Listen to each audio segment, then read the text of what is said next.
Sosial şəbəkələrdə ilanlı qız kimi tanınan tiktoker müğənni Günəş polis əməkdaşları tərəfindən saxlanılıb. Onun son dövrlər sosial şəbəkələrdə nümayiş etdirdiyi qeyri-adekvat davranışlar, eləcə də açıq-saçıq geyimlərlə paylaşdığı görüntülər və davranışları ilə bağlı araşdırma aparılıb. Bu çərçivədə o müayinədən keçirilməsi və sağlamlıq vəziyyətinin qiymətləndirilməsi məqsədi ilə psixiatri xəstəxanalarından birinə yerləşdirilib.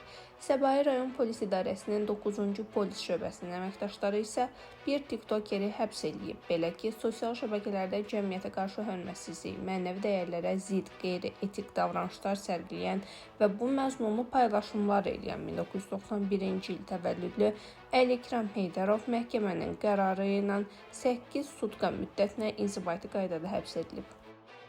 Allah mama zəng eləmişəm, mamam deyir, bala öz yaşımı bilməyəm. Bu nə tər ələ gəlib, 5 dənə doğum mən bilməyəm.